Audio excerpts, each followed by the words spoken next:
Perfect.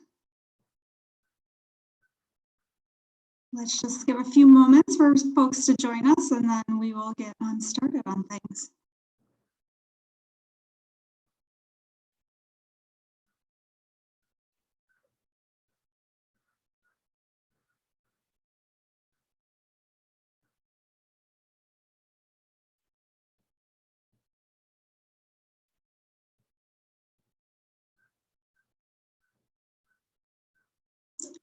All right, well, we seem to be having folks joining us, which is great. So welcome everyone. For those that are returning and for those joining us for the first time, we are really happy you're all here. As always, we are thrilled to have this opportunity to connect. We're very excited to offer this educational presentation on Old Dog New Tricks, Brain Games through Enrichment and Training, presented by Sydney Barston Queen. For those of you that may be new to grey-muzzle, the grey-muzzle organization is one of the only national organizations dedicated specifically to advancing life-saving efforts on behalf of senior dogs. We provide funding and resources to animal shelters and rescue groups nationwide. And in July, we announced awarding $705,000 in grants to 78 animal welfare groups in the United States and Canada, and for the first time in Puerto Rico, which I realize is part of the United States, but still just exciting. And all of this is working to save and improve the lives of senior dogs. This brings the National Grey-Muzzle Organization's total grant funding to more than $3.8 million since 2008. And we are so proud of the work that we do and our community of grey-muzzle supporters. So we're going to move on to a few quick introductions. I am Laura Merrick. I am grey-muzzle's Communications and Impact Manager, and I'm happy to be hosting the webinar today. We are also joined by Lisa Lunghofer, grey-muzzle's Executive Director. We have Amanda Grant, grey-muzzle's Administrator, and Heather Hayes, who's grey-muzzle's Creative Content Manager.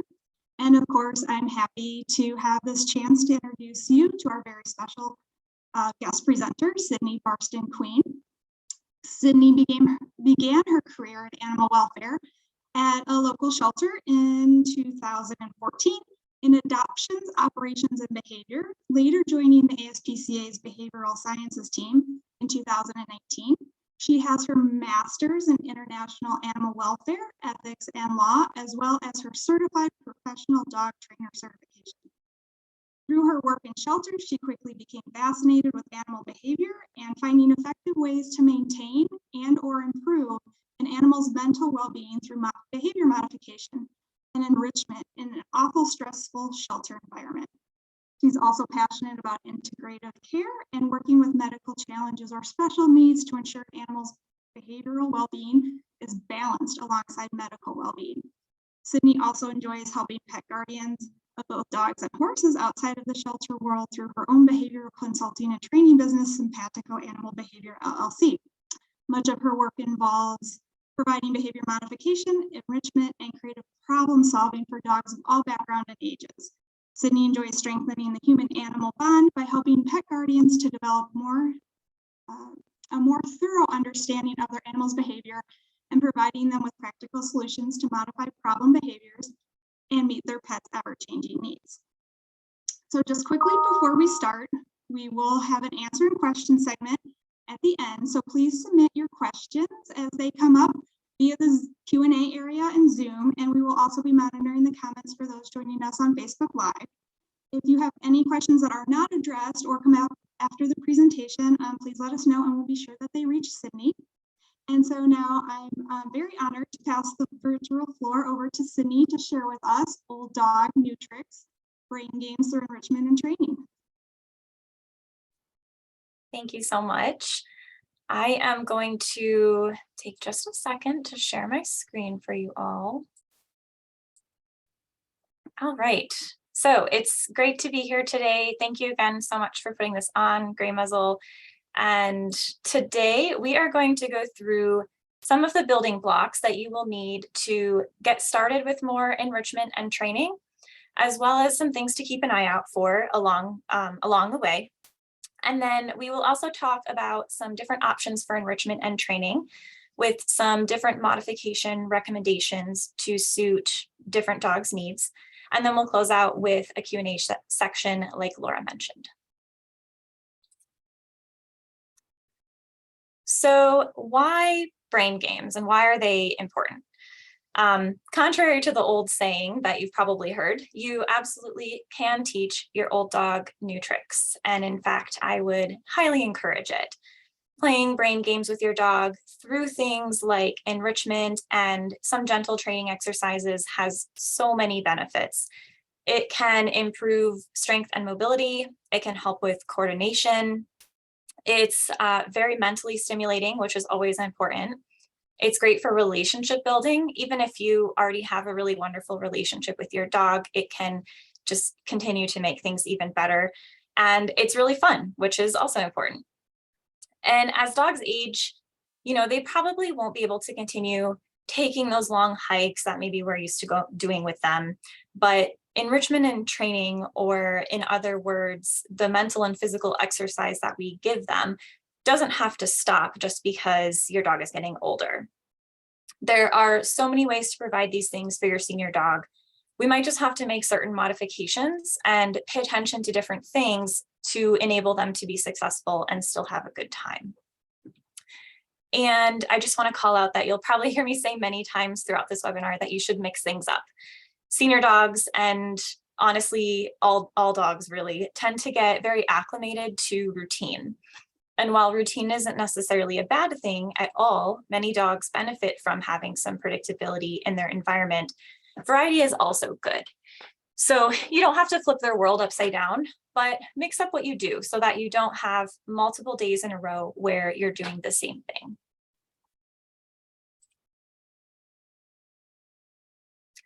So a few precautions just before we jump in. I do want to stress that every dog is an individual. So I'm presenting some of my favorite ways to keep your senior pup's brain and body active. And these are exercises that are generally safe for most dogs, but they may not be appropriate exercises for every single senior dog. I've tried to pick the most universal options, but A, you know your dog best, so always follow your gut. And B, if you're ever in doubt, consult your veterinarian first. Or if if you start implementing some of these things and you notice something might be a little off, definitely take a pause and consult your veterinarian.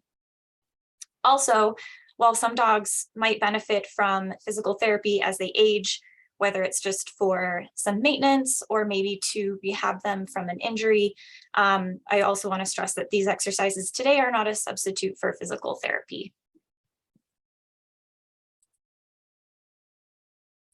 All right, so before you get started, it's really great to establish kind of a mental baseline for your dog. So determine what's normal for your dog. You probably already know this because you're living with them, but sometimes it's helpful to actually write it down just so you have something that you can refer back to over time. But you'll want to make note of things like their energy level, their interest in food, their level of stiffness or mobility, and their general demeanor overall. And then as you begin adding some enrichment and some training to your dog's day, be sure to monitor these things for any changes. So look at their body language for one. You can look for some signs of stress or pain. Some examples might be your dog starts panting or their pupils are dilated. Maybe they have kind of a furrowed brow or their ears are pinned back or flattened back against their head.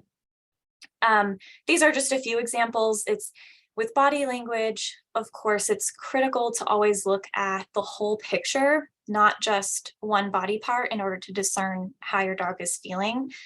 So this definitely isn't a webinar on body language, and I don't want to spend too much time on it. And to really dive in, it would probably take a whole other webinar. But these are just a few things to look for and keep in mind. And if you're seeing more than one at the same time, it might be time to take a step back and seek out a vet to rule out any pain, and then maybe work with a certified dog trainer or behavior consultant to help you with the training piece. Other things to look for or to note would be any hesitancy or your dog moving slower. Another thing would be kind of the opposite of that. So if your dog is getting worked up or more frenzied in their movement, this could be frustration because they either don't understand or maybe they actually feel like they can't do the exercise. Another thing would be losing interest in the training session. So this could happen during your session. Maybe they just walk away or go lay down on their bed instead. But this could also happen over the course of a few weeks where they might become less and less engaged. And that to me would be a red flag that something is up as well. And then keep an eye on their stamina. So, generally a dog's stamina decreases as they age, and that's okay, that's normal. But we need to pay attention to kind of where that line is and lower our expectations, maybe decrease the length of the training sessions, modify the level of difficulty, etc. And then lastly, we want to pay attention to how they act after the training session. So do they sleep for 3 hours? And is that normal for your dog? Do you notice them having more trouble getting up than they usually do? Maybe if they're, getting up from laying down or getting off the couch. Do they look stiffer when they walk? So these things could also have an effect into the next day as well. So it's good to keep an eye out, more than just the hour after your training session. And of course, you should make note of these things throughout your dog's daily life, not just before you decide to start working with them more. But I like to call these things out beforehand, just so that you can kind of get that mental baseline, get a picture of where you're starting from, and then you can monitor these things as you begin adding in enrichment and training games.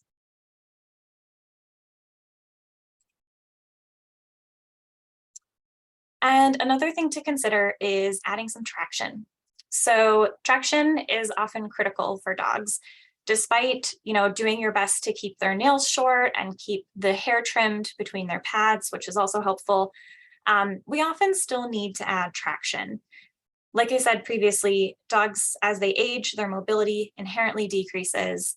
And even if they seem like they get around fine, there might be some underlying anxiety if maybe they've slipped a little bit in the past, or if they don't feel as strong as they used to. And honestly, even with younger dogs, I always try to provide some kind of traction because I think it's just a little easier for them. So you can add things like rugs, yoga mats. You can purchase those kind of grippy pads that go underneath rugs that are sold separately. They're usually cheaper, but they don't look as nice or last as long. You can also use things like carpet squares. You could try other surfaces like grass if your dog is okay working on grass. And you can even apply little booties to give your dog more grip, which those are super helpful as well. I really like those. And all these things are great additions for your household, even outside of training time. So I usually recommend to people with older dogs increasing traction wherever you can, especially in those high traffic areas and on stairs as your dog ages. It just makes your home a little bit safer and can help prevent any injury. And the last couple of things here before you get started. The first is to pay attention to feeding position. So you might already be raising up your dog's food bowls and their water bowls, but also consider where you're going to deliver your reinforcer or your food reward when your dog does the thing that you want them to do. So after your dog does the behavior you want, say a sit, for instance, instead of tossing the treat on the floor, you might hand it to them at nose level. And it's really, really helpful to video yourself or try this in front of a mirror, because I've done this myself and realized that sometimes I also feed much higher than nose level, and I'm actually forcing my dog to kind of lift their head up all the time to reach for the food. And I imagine this could be frustrating or even painful for a dog who has some mobility issues. And then the last thing to consider is what types of movements or exercises might exacerbate known problem areas for your dog. So say your dog has arthritis in their hips, you might not ask for a sit or exercises where they have to pivot on their hind end really quickly. Or for instance, if they have arthritis in their elbows, they may have trouble lowering their head or keeping it low for long periods of time, and bending at the elbows could be difficult. So I wouldn't train like a play bow or, drill a down position over and over again, because that could make them sore. Okay, so now that you've got some guidelines and some things to consider, we'll jump into the fun stuff. So implementing your enrichment and training.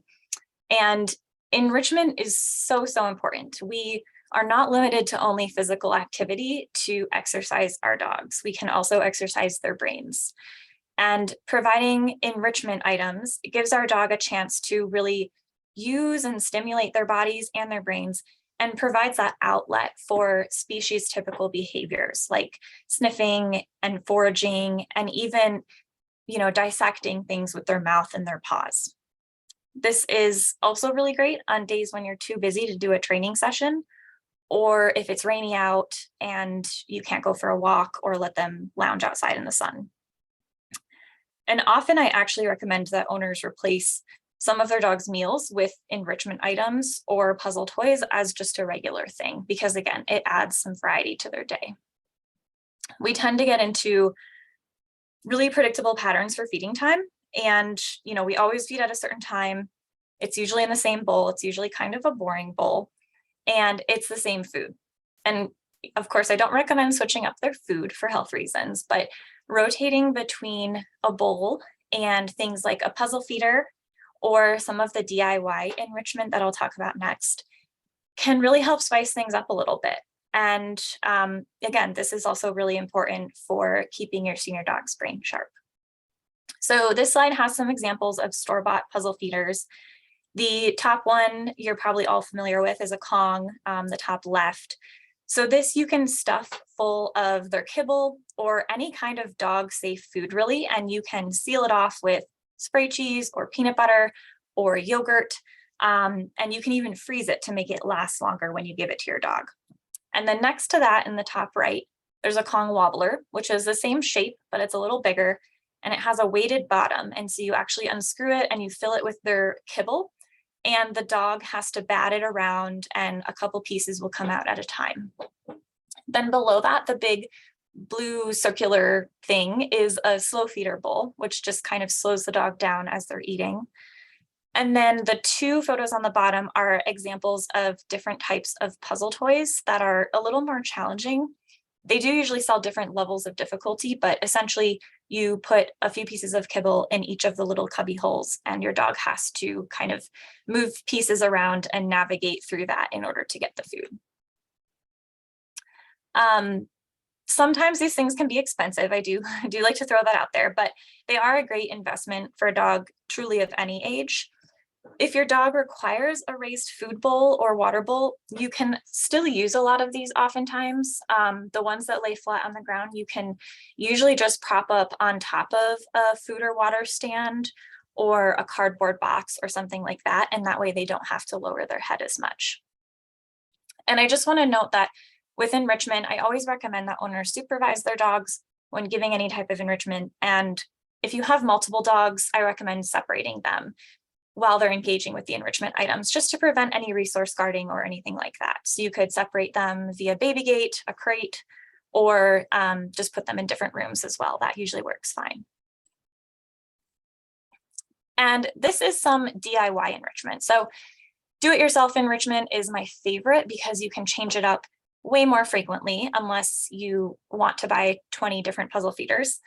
And they can really dissect and tear things up, which is a really natural behavior for dogs. And so this gives them an appropriate outlet for tearing things up rather than things that they shouldn't be. And it can be really fun for us to watch them explore and problem solve and just truly enjoy themselves. So the destructible enrichment is made for the most part with digestible materials. And honestly, most dogs don't consume much, if any, of the paper and cardboard. But I always like to note, if you notice that your dog is consuming a lot of it, go ahead and pause, take it away, and consult your veterinarian. In that case, things like popsicles, which I'll talk about, or the stuffed Kong idea from the previous slide might be a better option. But here you've got things like in the top left, there's the cardboard box, which has little crumpled up pieces of paper in it. And these pieces of paper actually have a handful of kibble in each of them. And so you just crumple it up around the kibble and toss them into the box. Then on the top right, you have your popsicles. So this is just any fun combination of dog safe foods mixed with a little bit of water and frozen. And you don't actually have to have a mold for these. You can just use a plastic cup and put it in the freezer.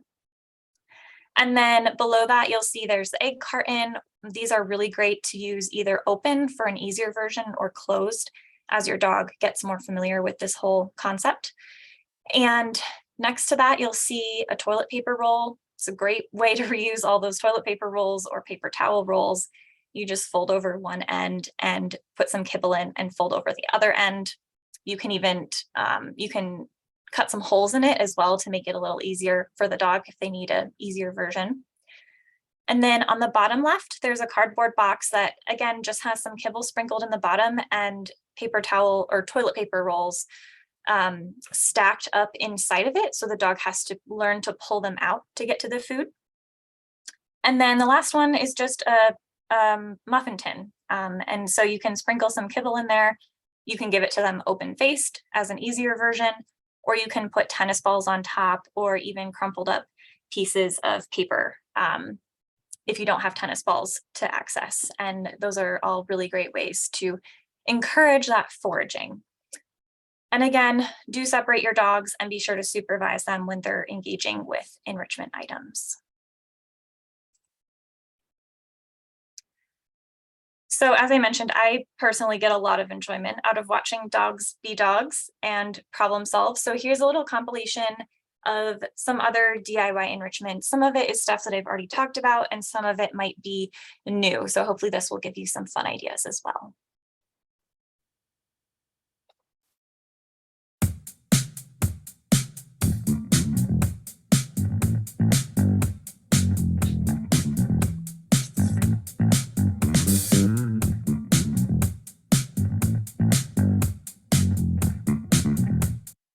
Oops, sorry about that.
And fun fact, those actually were all senior dogs. I was not sure I was going to be able to get enough video clips of people with senior dogs, but those were all seniors. So another great way to give your dog some mental exercise, again, is by, finding other ways to encourage sniffing. And we're all kind of taught this idea that our dogs have to have a perfect heel and they have to walk beautifully next to us. And while that's handy at times, it's definitely a great skill for them to have. It doesn't always benefit the dog that much. It's more for us. So I'm kind of the belief that for the most part, walk should be for our dog. We should let them lead for the most part, let them wander around and sniff and stop and mark. It's truly some of the best stress reduction, and it's great for improving overall quality of life.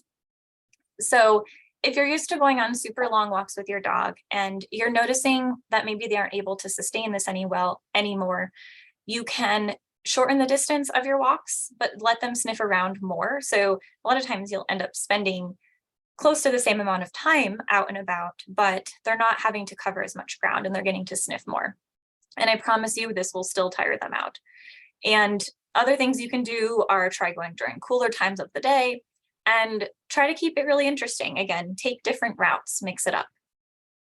Now, if your dog can't go for walks for some reason, and there's plenty of reasons why that might not be the best thing for your dog anymore, and maybe they really can't go far, you could also set up what I like to call sniffaries in your yard. So you can purchase scents from your local sporting goods store, usually in the hunting section, and you can often get them online as well. But you can buy scents like raccoon, coyote, muskrat, duck. There's all kinds of options, and you can mix them up into little spray bottles. And what you'll do is you'll pick one or two of those scents and you'll spray a few squirts into different spots on the grass in your yard.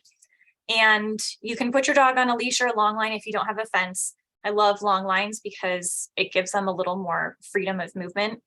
And just let them explore, let them sniff around and follow the scents and explore. And then you can just wait a few days to kind of let the scents dissipate and pick one or two new scents and repeat the same thing. And this is usually a really fun activity for dogs. And if you want to kick it up a notch, another really amazing low impact and pretty low energy activity to do with your dog is nose work. So it's a little bit of training and a little bit of enrichment, but it's really, really fun to do. And if you think about it, humans have about 6 million olfactory receptors in our noses, and dogs have up to 300 million. So they totally experience the world through scent. They are hardwired to use their noses, and being able to do that is intrinsically rewarding. So this is just another really cool scenario we can set up, or a game that we can set up that enables them to use their noses. So to teach your dog just some easy basic nose work, it's nothing fancy. You don't need any scent tubes or anything like that. You're just going to start by collecting a few cardboard boxes, and you'll label one of those boxes by writing on it. You can call it the hot box or just put a big star or a smiley face on it. It doesn't really matter. It's just so that you can tell which one to put the food in each time, because we don't want to change which box we're putting the food in and make all the boxes smell like food. That will kind of defeat the purpose.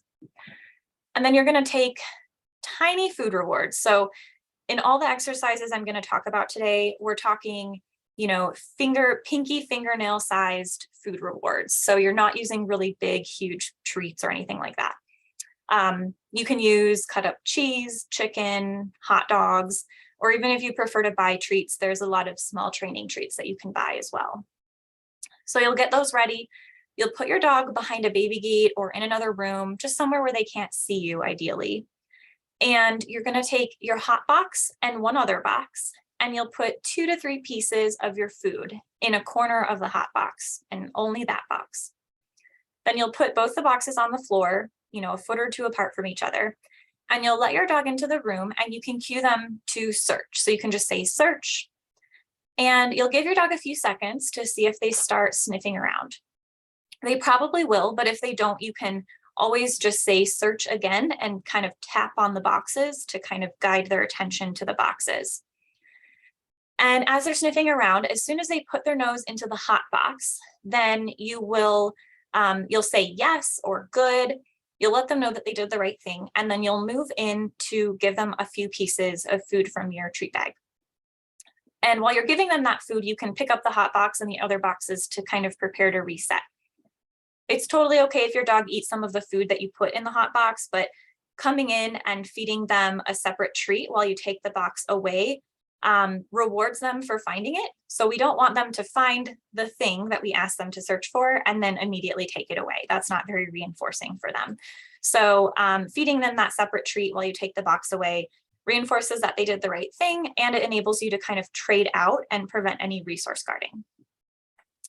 So then you'll just move your dog back into the other room and you'll reset again. So you'll put a few pieces of food in the hot box, put that on the floor with one other empty box, bring them into the room again and cue them to search. And we'll just repeat this a few times until you really notice your dog comes in the room and they're immediately starting to sniff. So they're understanding the game. And as they start to understand the game, you can add more and more boxes, which you'll see me do over the course of this video. And one little tip too is try not to stand near or walk towards the hot box as your dog searches. They're very, very in tune to our own body language. So even as they approach the hot box, we want to make sure that we're really neutral. And some modifications that you can do if your dog has maybe some limited mobility, you could raise the boxes up on stools, chairs, coffee tables, ottomans, and you can also stack the boxes as well. And sometimes that's helpful. So here you'll see me go through all of the different phases that I just talked about. I'm not going to try to talk over the video because you might not be able to hear me very well, but you'll be able to see each of the different phases. Just keep in mind that this doesn't happen all in one session. So you're going to slowly progress to more and more boxes over the course of a few short sessions as your dog really starts to understand the exercise.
Yes, good boy.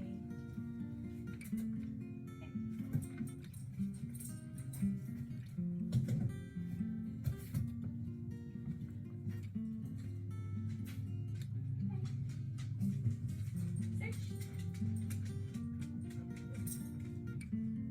Yes, good boy. Good job.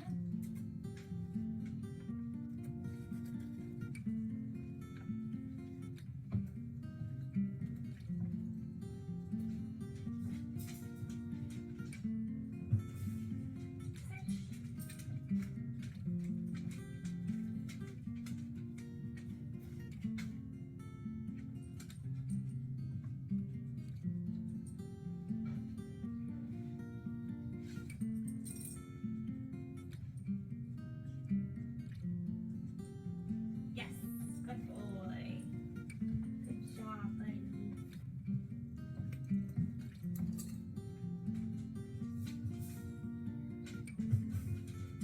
Search.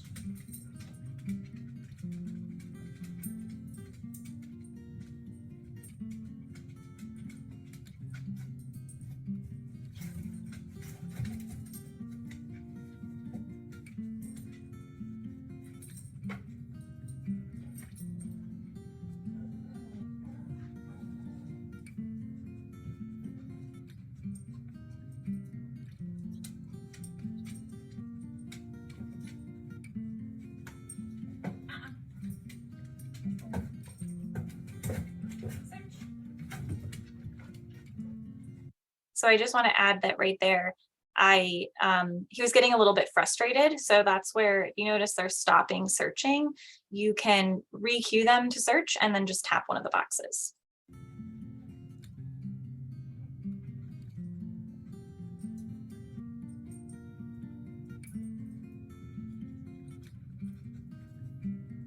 Yes, good boy.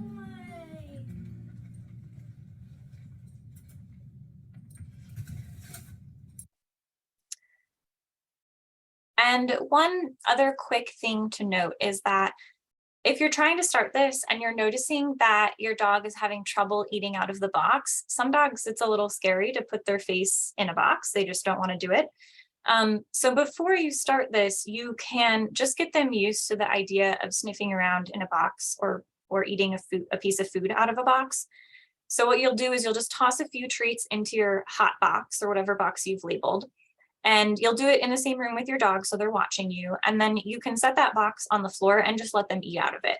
And just repeat this a couple of times, 3 to 5 times, or as long as it takes until they feel comfortable eating out of it. And then you can proceed with teaching them the rest of this exercise and actually doing the nose work.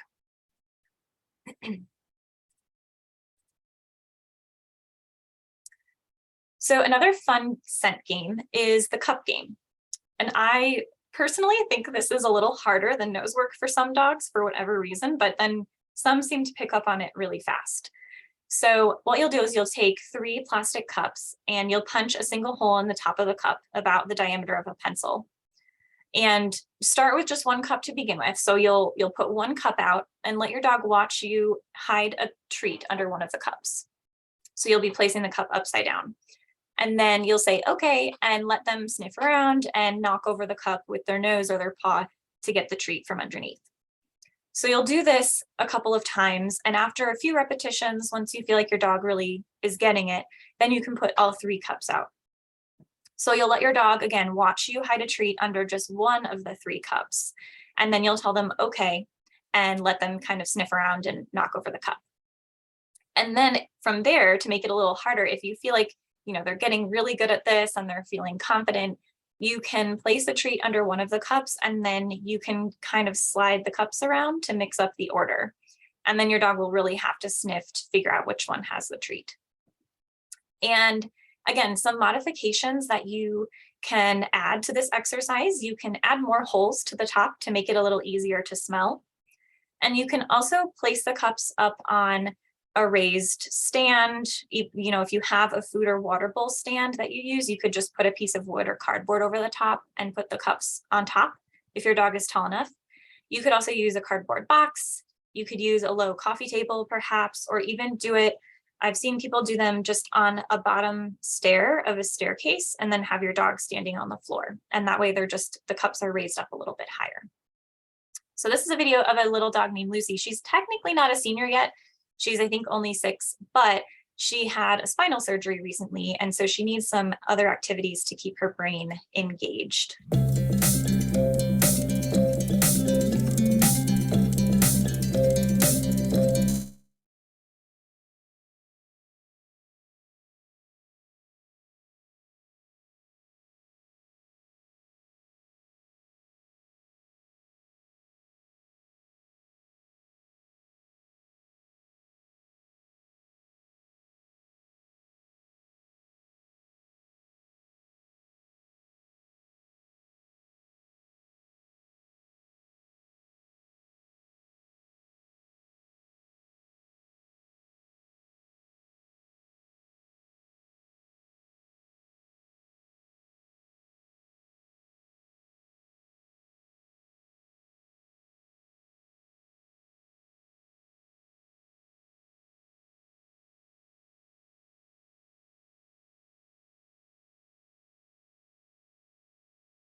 Hi, everyone. It looks like we have lost Sydney, so we'll give her a few moments to rejoin us, and hopefully we'll be back on track very soon. So just hang with us, please.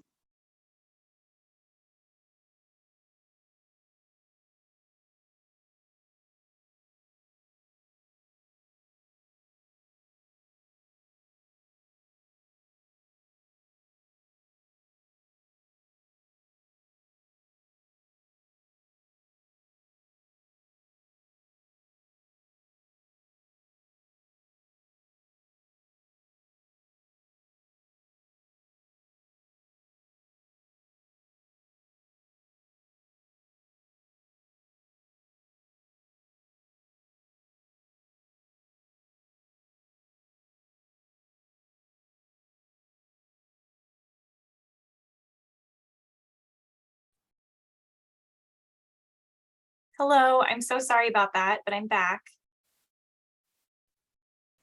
Sydney, no worries. Welcome back. We were just patiently waiting for you to rejoin us. Thank you. I'm so sorry. Oh, no, My internet just decided to totally crash on me. that happens. Not a problem at all. We're just glad you're back, and we'll get set up so you can continue. Awesome. Let me go ahead and start sharing my screen again. Was everybody able to see at least part of the cup video? I believe so. Okay.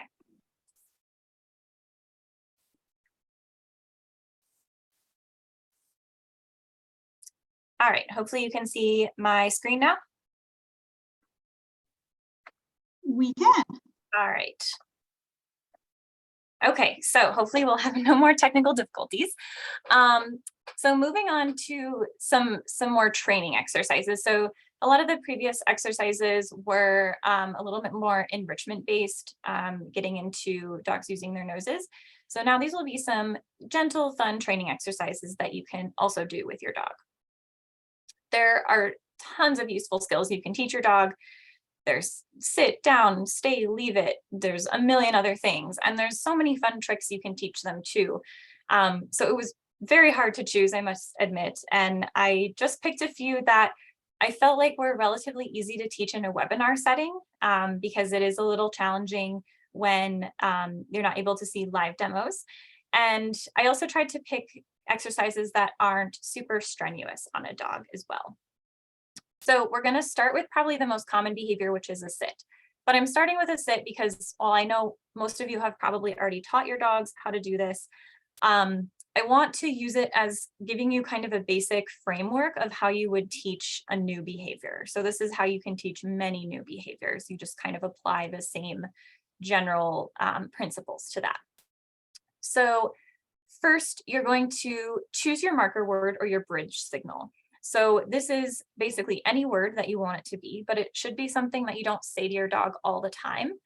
And you're going to use this word to mark the exact moment your dog does the behavior that you want.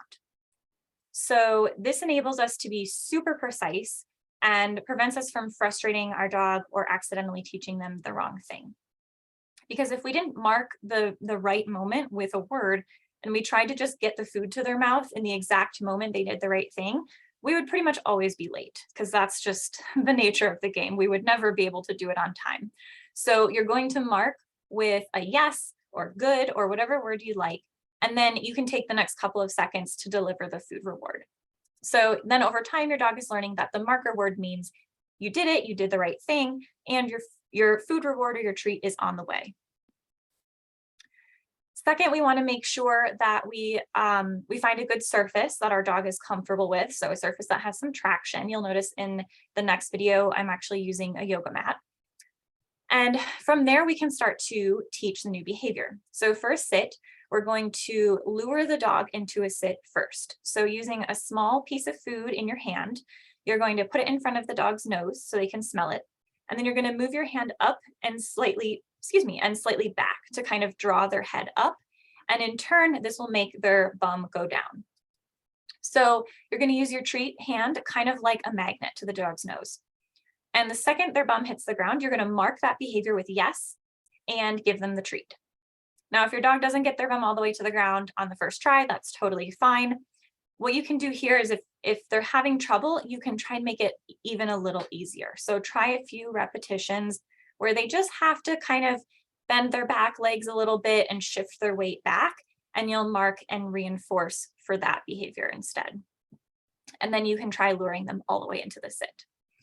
So you'll repeat this about 5 times or until your dog is reliably following that food lure in your hand and landing in a sit. Once they're doing that really consistently, then we'll start the next phase, which is fading the lure out or fading your magnet out. So you'll use your hand in the exact same way, but you're not going to have any food in it. And again, the second your dog's bottom hits the ground, you'll mark yes, and then you can give them a food reward with your other hand. And as you're starting to fade the lure, if they stop following your hand because there's no food in it, and they might realize that there's no food in it, that's okay. You'll just, again, you'll go back a few steps. So you'll make it a little easier. You'll do 1 or 2 more repetitions with the food lure, and then you'll go back to no food lure. So as you're fading the lure, you're going to start to slowly make the lure closer to your body and move it away from their nose. So for a sit, for example, many people transition here to just kind of raising their hand up in front of their stomach where the dog can see it, but their hand's not right in front of their nose anymore. And then again, we're going to repeat until they're able to do this consistently without the lure. Then when they're able to do that, then we'll go into the next phase, which is adding your verbal cue. So you'll say sit just once. You don't have to repeat it, but you'll say it once, and then you'll move your hand in that sweeping motion to give them the cue that they know, which means sit. And again, you'll mark yes the second their bum hits the ground, and then you'll give them the food reward. And then again, you'll see a pattern here. So again, we're going to keep repeating until your dog is readily offering the sit.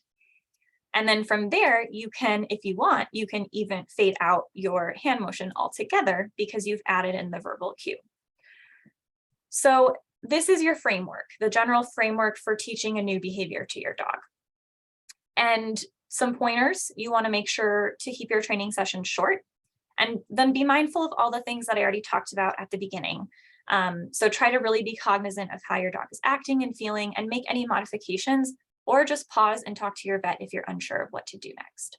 And always remember that training is not linear. So there will be plenty of moments where you might have to go back a step in order to keep moving forward, and that's totally okay. So this is a little video demo of all of the phases that I just talked you through. Keep in mind, this is not all happening over the course of one training session. This is multiple short sessions. Of course, I filmed it all in one session just so that I could give you guys a really good idea of all the phases.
So you'll see there, I tried to start using a different hand signal and she wasn't quite getting it after 2 tries. So again, I just went back for 1 repetition to more of that familiar lure motion.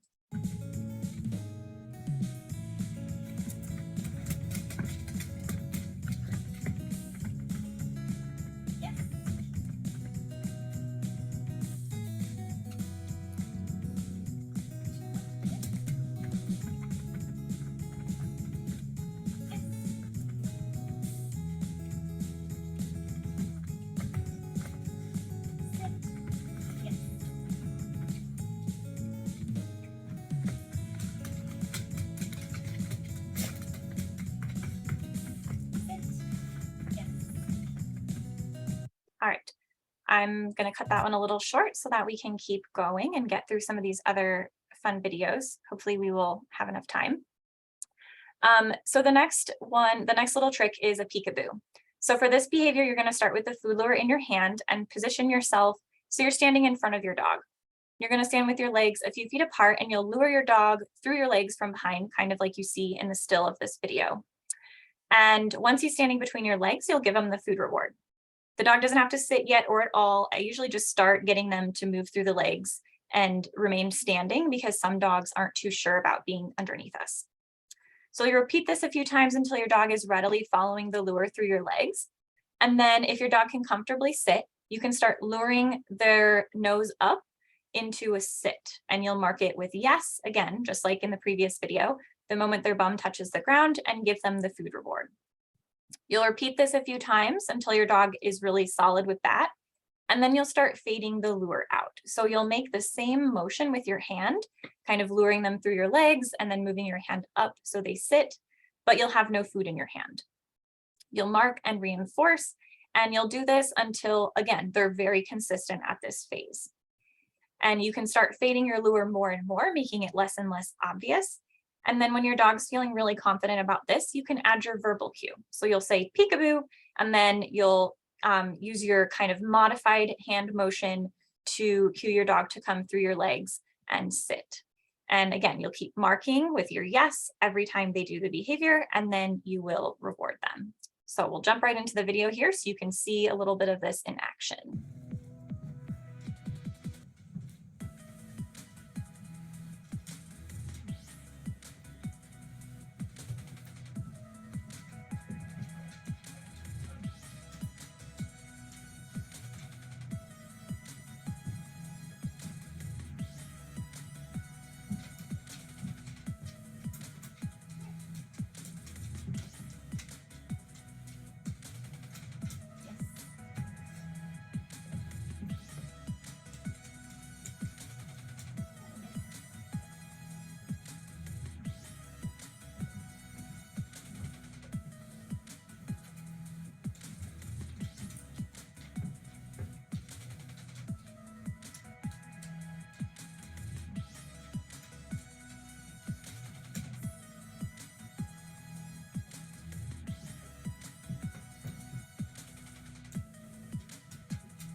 So now he's really consistent, so I'll add the verbal cue.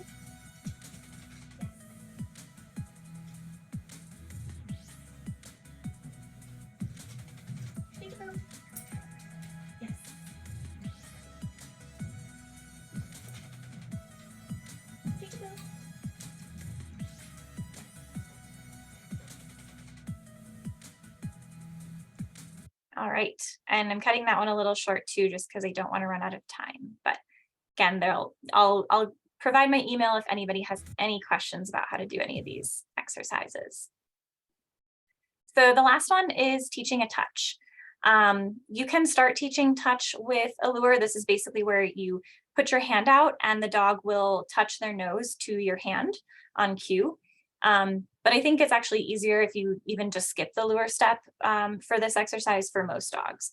So you'll start by just putting your flat hand out right in front of the dog's nose, just about a centimeter away. You want it really, really close so that they'll just accidentally bump into your hand with their nose. The moment they do, you'll say yes, and you'll give them a treat. So again, you'll repeat this until your dog has started to figure out, and it's not happening by accident, but until to the point where they've figured out that they need to bump your hand with their nose. So you'll repeat, repeat, repeat with your hand just about a centimeter away, marking with yes and giving them a treat every time they touch your hand. And then as they get more and more consistent, you can slowly move your hand further and further away. So inch by inch going further away. And then you can add your cue. So you can say touch and then present your hand And you can have them even come to you from across the room to touch their nose to your hand. So this video actually, you'll notice I go a little bit backwards. So this was a fearful dog who was actually afraid of hands coming towards her. So instead of starting with my hand really close to her nose and expecting her to bump into it, I knew that would scare her. So I started with my hand a little further away, but this will just kind of show you the mechanics of it. So it'll show you when I mark for her movement towards my hand and then reinforce with the food reward afterwards. And then you'll notice a couple times here, I put my hand out and I wait a couple of seconds and I don't get a response. And that's fairly common while you're training this type of thing. Sometimes, for this dog, it was fear, but for some dogs, it might just be that they're not sure what you want. So you'll see me pull my hand away and represent it. And that's a really good way to troubleshoot when this happens.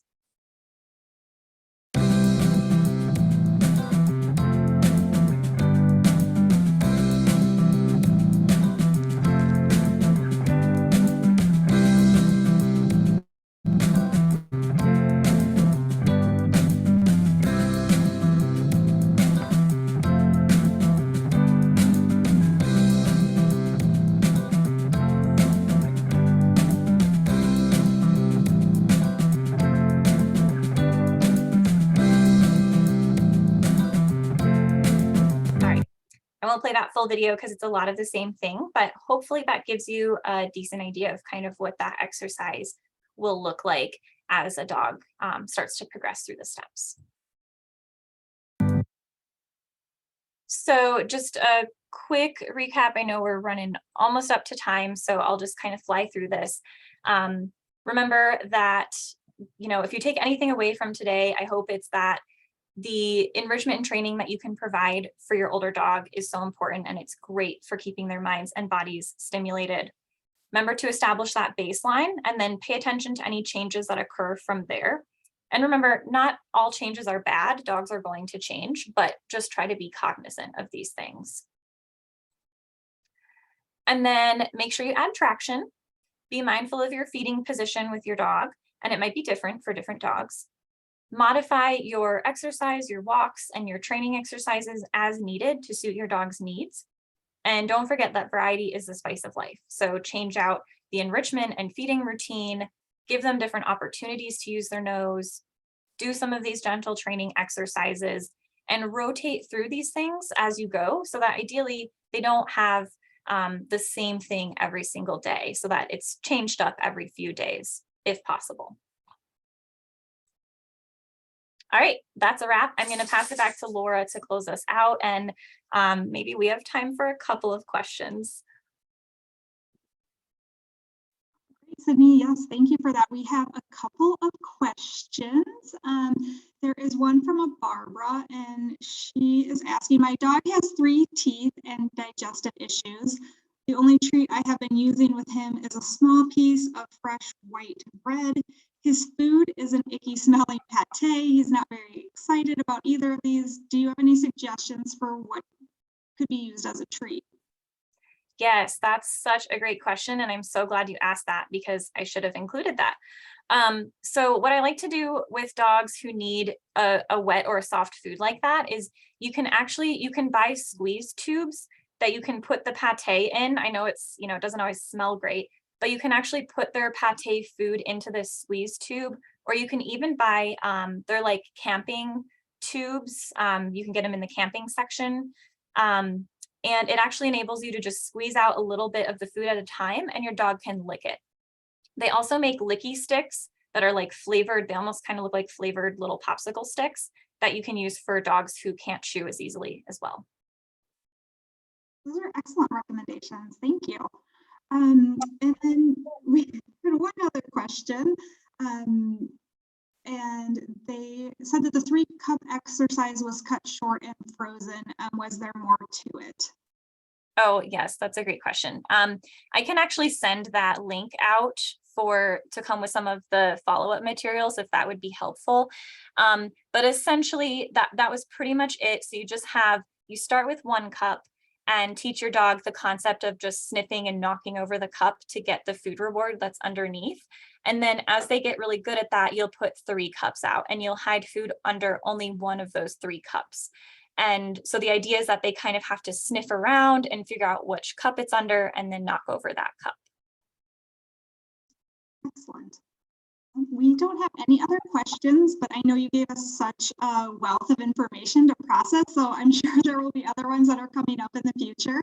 I know that I personally learned a lot from your presentation, and I'm trying to think of the best ways that I can apply it with my super senior guy. So I wanted to just say thank you to you, Sydney, so much for this. It's a really insightful and informative presentation. We are so appreciative of your time and expertise in sharing your experiences with us and really being a guide on how we can be better prepared to support our senior dogs in our lives through enrichment modifications and training alternatives. You and all the dogs in your videos deserve an extra kudos for all the demonstrations. The videos were just really great. I'm a visual learner, so I thought they were just exceptional. And I can't thank you enough for being with us today. Of course. So we hope you'll join us again in the future for another topic. And before we depart our webinar for today, I'm just going to remind everyone that we will be sharing the recording link and some additional information after the end. And so we hope to see everyone at our webinar in September. And bye for now. Thanks again. Thanks, Bye. Sydney.